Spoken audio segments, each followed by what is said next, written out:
group is presenting medical marijuana, and the members of our group are Debbie Amos, Randy Dillon, Kim Kerr, Jenny Long, and actually my name's Susan Adams, but in UC land it's Morris, but anyway, I'll just say I'm Susan.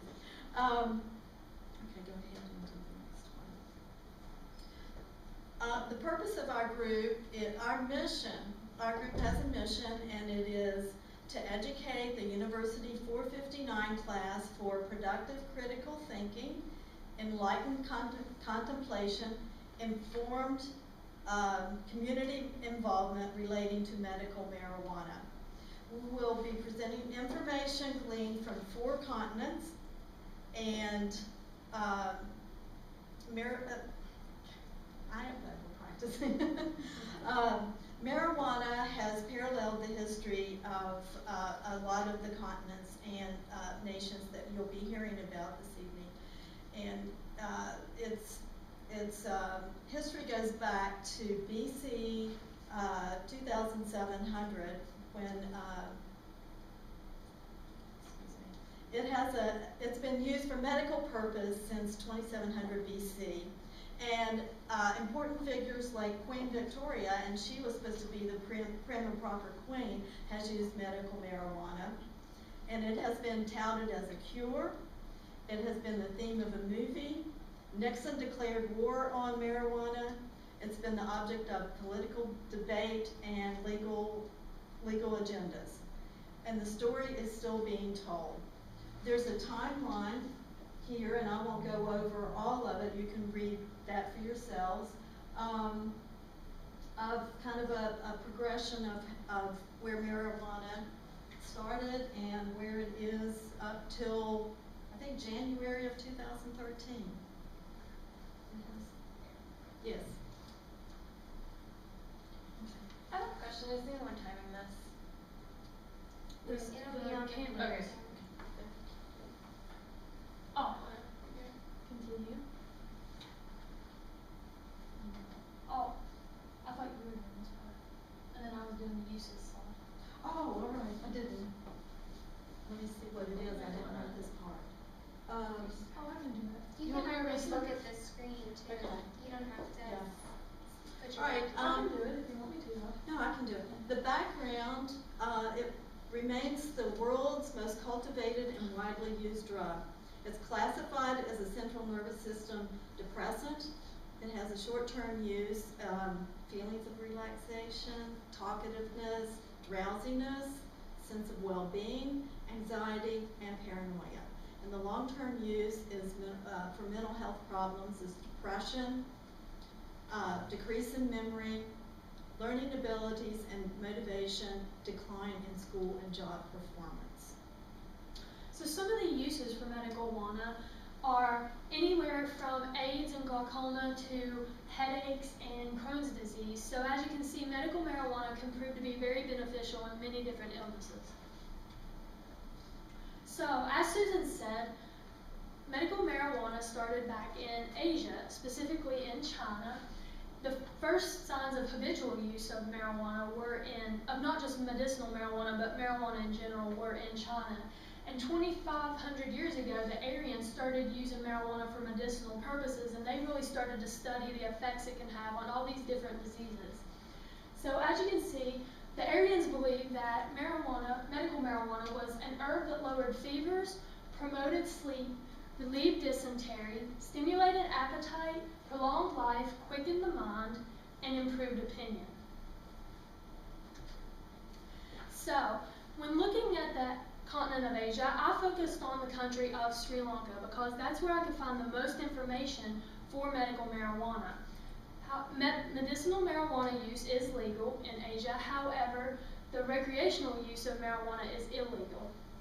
And it's used in many traditional medicines in Sri Lanka, and the cultivation of cannabis is actually going to become more tightly regulated because currently most of the marijuana that is used for the medicinal purposes is taken from illegal cultivators. And so when the marijuana is taken, it's usually dried up and has lost all of its curing abilities.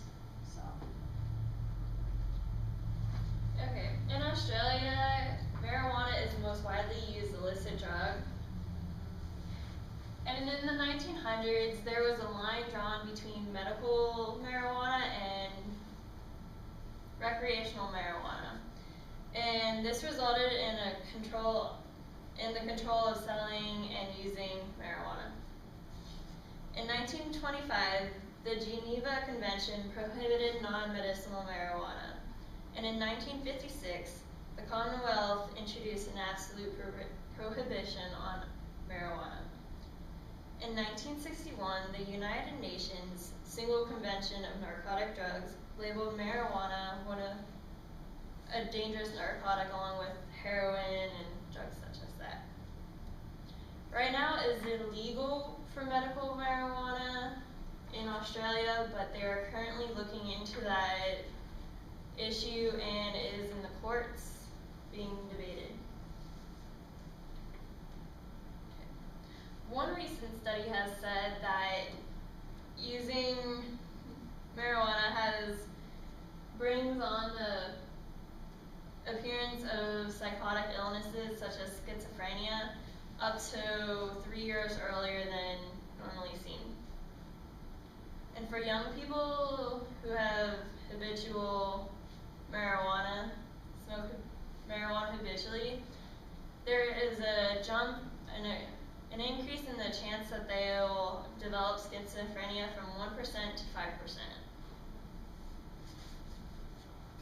Another research reports that the long-term use is related to structural abnormalities in the brain that govern the memory, emotion, and aggression.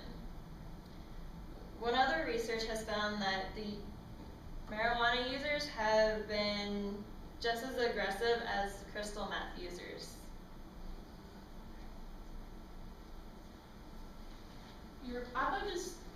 I researched the continent of Europe for medical marijuana use, and the first country I focused on was the Czech Republic.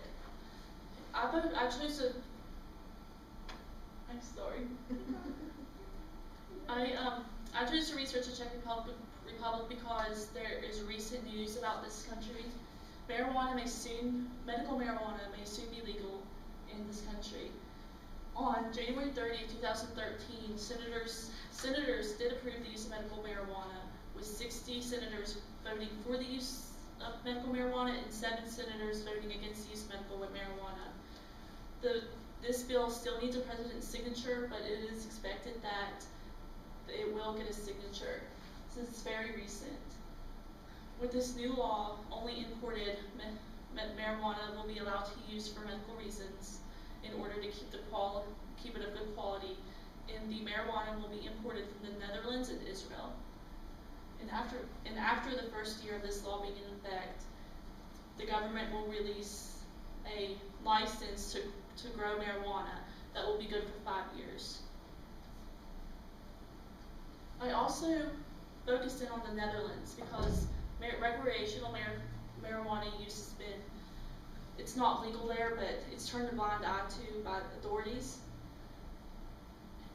And it was also the first country to legalize the use of medical marijuana.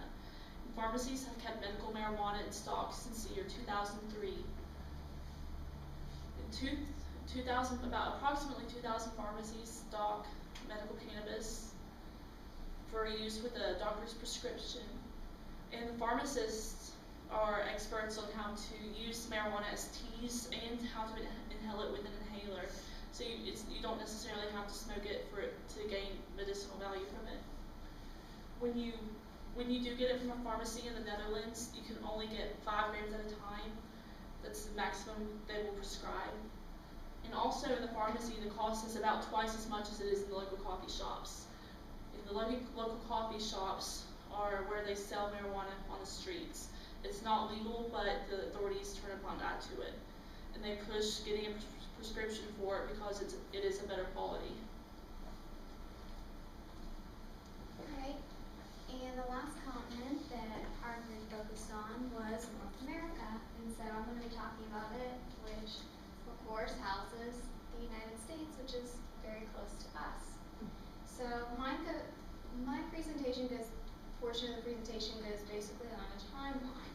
So I'm going to start all the way back in 1611, and that's whenever marijuana was brought over to North America. At that time, it wasn't used as much medicinally. At that time, it was used more for, I'm sure you guys have heard of hemp rope. You've had hemp bracelets, and they also use hemp for clothing and other various household items. However, there was a book that was discovered, and it was written in 1621, where the author talked about using marijuana medicinally for depression. In 1910, cannabis was banned, and this happened basically as a result, a portion of the result of the Mexican Revolution. Mexicans started coming over into the United States, and because we as Americans hated the Mexicans, they started prohibiting the use of marijuana because the Mexicans really like to use it recreationally. So it was kind of in spite of them. However, in 1936, they started making regulation laws, and that's where morals were really focused on. They actually had regulations against alcohol and a variety of other things. Also at that time, aspirin became more popular and other pain relievers, so marijuana wasn't used quite as much medicinally anyway. In the 50s, around 1950 and 1956, they started having penalties for first-time offenses, second-time offenses, and they started becoming more severe. And the only exception was if marijuana was used medicinally, but that was about to change too. In 1976, this is when a major change occurred. See, between the 50s and the 70s, more laws and regulations were put on for medicinal marijuana, and they ended up banning it completely. But in 76, there was a guy, his last name was Randall, and he started using marijuana for medicinal purposes, and he was called into court for it, but he was released from court with no penalties because the judge ruled since he was using it medicinally, then it was okay. And so from then on, they really started thinking about, should it be used, or should it be allowed to be used in the United States and with restrictions and whatnot. In 1996, California legalized medical marijuana, which was interesting because it was actually the first state that prohibited it way back in the beginning of the 1900s. In 1999, another country within North America, Canada, started doing medicinal research on marijuana, obviously. Canada, at this time, you're allowed to use marijuana medicinally.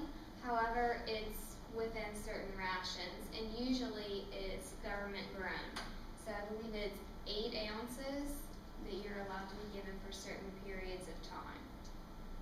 The United States currently has 18 states along with the DC District of Columbia. They have laws, but there are restrictions. You are allowed to use marijuana medicinally. And then 2 states, though, have fully legalized medical marijuana. So their restrictions and stipulations of the other states, they're not within those 2. So we have a question for you guys. Should medicinal marijuana be legalized fully in the United States? We talked about a lot of different practices in other countries and how their laws and regulations were. I talked about how in North America, how views have changed over time. Also, the purpose of marijuana has changed over time, but we want to know if it should be used medicinally in your guys' opinion. So we're going to do a group discussion a little bit different way, and here's what we're going to do. We're excited.